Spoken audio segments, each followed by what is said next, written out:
When I was 4, my younger brother Noah and I both drowned. Only I survived, and from that day on, Mom hated me. At night, countless times, she'd try to force colorful sweets into my mouth, but Dad always stopped her just in time. Later, I cut off my long hair, shed my princess dresses, and tried desperately to live as Noah's shadow. Only then would Mom spare me a glance. 3 years passed. Mom became pregnant again, announcing that her beloved Noah had returned. I was happy for her. Noah was coming back, which was great, because then, this family wouldn't need me, the replacement, anymore. I found the sweets Mom had once tried to feed me, and quietly swallowed them. The sweets dissolved in my mouth, releasing a bitter taste. I couldn't help but hunch over, dry heaving, bile and saliva rising to my lips. These were the pills Mom had hidden in the deepest part of her closet 3 years ago. Back then, she would often sit by my bed late at night, her eyes vacant, whispering, "Why aren't you dead yet?" Now, I was finally fulfilling Mom's obsession. I wore a boys' school uniform, its collar frayed. It was Noah's old uniform, long outgrown, but Mom said I had to keep wearing it to be more like him. Mom's laughter, a tenderness I'd never heard directed at me, echoed from the living room. She was stroking her stomach, talking to Dad, Robert. The doctor said it's definitely a boy this time. Look how stable the pregnancy is. Her voice was sickeningly sweet. Soon, I won't have to look at that blight on our family's face ever again. I wanted one last look at Mom's smiling face. Just as I reached the doorway, Dad saw me first, his brow furrowing. "Scarlett, why aren't you doing your homework?" His gaze swept over my uniform, then quickly flicked away, as if he'd seen something offensive. Mom turned, her smile freezing instantly. "Who told you to come out? Your hair's grown out again?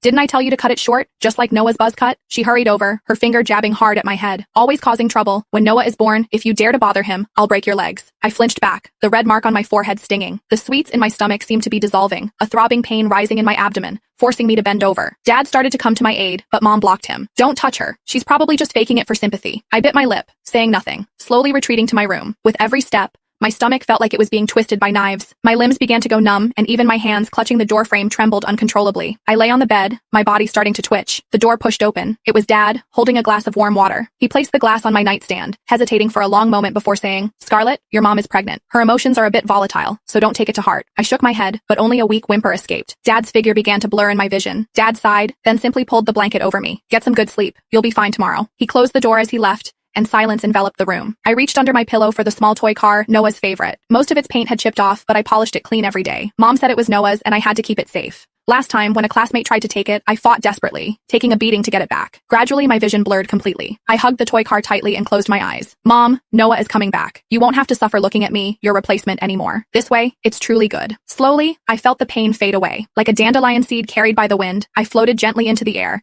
clearly seeing the small body on the bed. The crumpled school uniform clung to her face as white as paper, her lips an unnatural purplish blue. A smudge of undigested bile still clung to the corner of her mouth, and in her hand, she clutched that small toy car. Mom pushed the door open just as I was looking down at my own hands. They were transparent, allowing the sunlight to pass through them, revealing a photo of Noah. She didn't glance at me on the bed. Click the link in my bio to get the full story for free.